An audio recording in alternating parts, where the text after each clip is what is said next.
పాప సుగాలి ప్రీతి ఇష్యూ.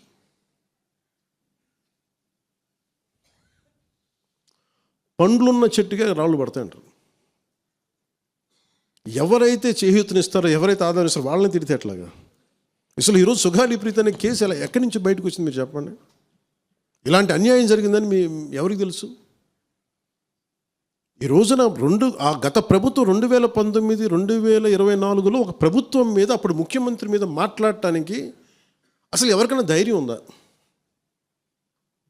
ఒక ముఖ్యమంత్రిని ఒక మాజీ ముఖ్యమంత్రిని ఆ టైంలో అరెస్ట్ చేస్తే రావడానికి ఎవరు లేరు రోడ్ల మీద. అలాంటి పరిస్థితుల్లో ఓడిపోయి 2 చోట్ల ఓడిపోయి ఉన్న ఒక ఎమ్మెల్యే వాళ్ళ పార్టీకి వెళ్ళిపోతే ఏ మానసిక స్థైర్యం, ఏ ధైర్యం, ఏది ఉంటుంది చెప్పండి ఎవరికైనా? మరి అలాంటి సమయంలో నేను ఒక తల్లి పడ్డ వేదన తీసుకున్నా. నాకే సరదానా 2 లక్షల మంది జనం మధ్యలో నడుచుకుంటూ వెళ్ళి ఆ సమస్యను హైలైట్ చేసి వాళ్ళు సిబిఐకి ఇచ్చారు.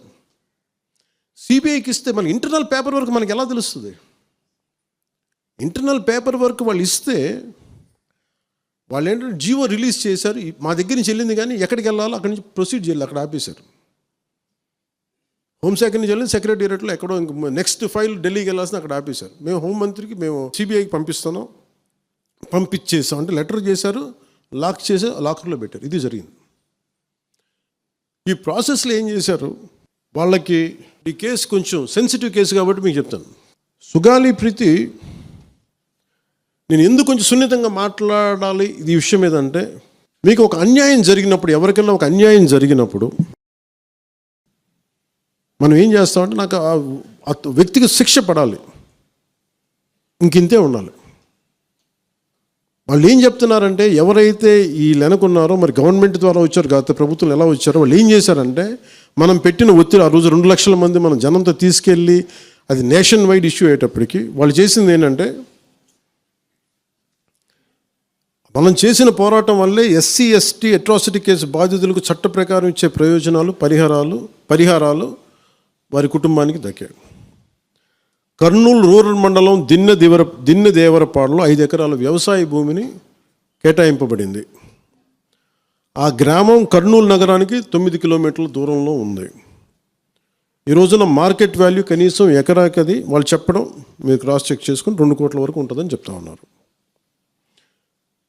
వీరి కుటుంబానికి కర్నూలు కార్పొరేషన్లో కల్లూరు వద్ద 5 సెంట్ల ఇంటి స్థలాన్ని కేటాయింపు చేసిన ప్రభుత్వం. సెంటు 10 లక్షల నుంచి 15 లక్షల వరకు ఉంటుంది. పాప 2 తల్లిదండ్రులకి రెవెన్యూ శాఖలో జూనియర్ అసిస్టెంట్గా ఉద్యోగం ఇవ్వడం అయింది. ఇది కాకుండా ఇవి మన పోరాటం వల్ల ఒత్తిడి పెట్టడంలో వచ్చినాయి. ఇవి కాకుండా నేను ఫస్ట్ టైం ఛార్జ్ తీసుకోగానే మొదట చెప్పిన మాట, పాపకి న్యాయం జరగాలి, ఏమేమి జరిగిందని సిఐడి చీఫ్ని నేనే తెలియజేశాను. డీజీపీ గారికి పంపించాను, అప్పుడు డీజీపీ గారికి తిరుమలరావు గారు, అలాగే సిఐడి అధికారులకు చెప్పాను, ఉన్నతాధికారికి, హోమ్ మినిస్టర్ గారికి చెప్పాం. ఇవన్నీ చెప్తే పోలీసు సిఐడి వాళ్ళు చెప్పింది ఏంటంటే, అసలు అప్పట్లోనే ఎవరైతే దీని వెనక కుట్ర వెనక ఉంది ఇవన్నీ చెప్తున్నారో ఏ డిఎన్ఏ తారుమారు చేశారు. ఎలా తారుమారు చేసి ఉండాలి? ఈ ఒత్తిడిలో వీళ్ళకి భూములు అవి ఇవి ఇచ్చేసి, మరి ఏం చెప్పారు నాకు తెలియదు కానీ వాళ్ళు, నాకు తెలిసి వాళ్ళు ఈరోజు పోలీసు చెప్తుంది ఏంటంటే, సాక్ష్యాలు వీళ్ళు చెప్తున్న వ్యక్తుల మీద వాళ్ళ డిఎన్ఏకి దీనికి మ్యాచ్ కావట్లేదు. ఇది వాస్తవం. కోర్ట్స్ ఏం చేస్తాయి, పోలీసు ఏం చేస్తారు, దీన్ని కూర్చోబెట్టి. ఎందుకు చెప్తున్నానంటే, ఇది వివేకానంద రెడ్డి గారిని చంపేశారని తెలుసు అందరికీ. ఎవరైతే చేస్తున్న నిందితులు ఉన్నారో వాళ్ళు ఒక్కొక్కరుగా చంపేస్తున్నారు వాళ్ళని. మరీ గత 5 సంవత్సరాల్లో ఇట్స్ ఎ క్లాసిక్ కేసెస్ ఇవి. ఈ ప్రక్షాళనకే పూనుకున్నాం మనం. ఇది ముఖ్యంగా మన ఎమ్మెల్యేలకు కానీ, మీరు ఎంపీస్, యాజ్ అన్ ఎంపీస్ మీకు కూడా, మీరు ఈ కేసెస్ మీద మీరు రేపొద్దున అసెంబ్లీలో గళం ఎత్తాలి, మీరు తప్పదు. ముఖ్యంగా లా అండ్ ఆర్డర్, వీళ్ళు అందరూ తప్పించుకుంటూ వెళ్ళిపోతే ఇట్లా ఒక సోషల్ అన్రెస్ట్ వస్తుంది దీనివల్ల. అంటే వ్యక్తికి ఒక నేరస్తుడు చేసిన, ఒక కులానికి చెందుతాడు ఏదో ఒక నేరస్తుడు, మనం ఏం చేయలేము దానికి. ఇందాక అరుణ చెప్పినట్టుగా ప్రతి ఒక్కరు ఏదో కులానికి చెందాలి, వేరే దారి లేదు మనకి. మనం వేరేలా పొట్ల ఏదో కులానికి చెందాలి. కానీ తప్పు చేస్తే కూర్చోబెట్టి పలానా టక్కమైన ఒక మాట అనేస్తారు. పలానా ఎక్స్ చేసాడు నన్ను, పలానా కాస్ట్కి చెందిన వాడు చేసాడు అంటారు. అసలు ఇంత కాస్ట్ ఎక్కడి నుంచి వచ్చిందో తెలియదు క్రైమ్కి. సో అందుకని మేము బీయింగ్ లీడర్ నేను చాలా సెన్సిటివ్గా మాట్లాడాలి. మరీ నేను మిగతా వాళ్ళు గబుకుని మాట్లాడేసి గత ప్రభుత్వ నాయకులు మాట్లాడేసి వెళ్ళిపోవచ్చు, ఈజీ అది. కానీ నేను అలా మాట్లాడకూడదు. దట్టు నేను ఇప్పుడు డిప్యూటీ సీఎం పదవిలో ఉన్నాను కాబట్టి నేను చాలా ఒళ్ళు దగ్గర పెట్టుకుని మాట్లాడాలి. అందుకని ఇవన్నీ మీరు ఒక్కసారి దీంట్లో కూడా ఆ పాపకి న్యాయం జరగాలి, దోషులుంటే శిక్షింపబడాలి, దాంట్లో అసలు ఎప్పుడు లేదు. కానీ ఇలా ఒత్తిడి పెట్టాల్సిన వారికి కూడా నా విన్నపం ఏంటంటే, మీరు అసలు ఈ కేసు ఎవరి వల్ల బయటకు వచ్చింది మీరు చెప్పండి.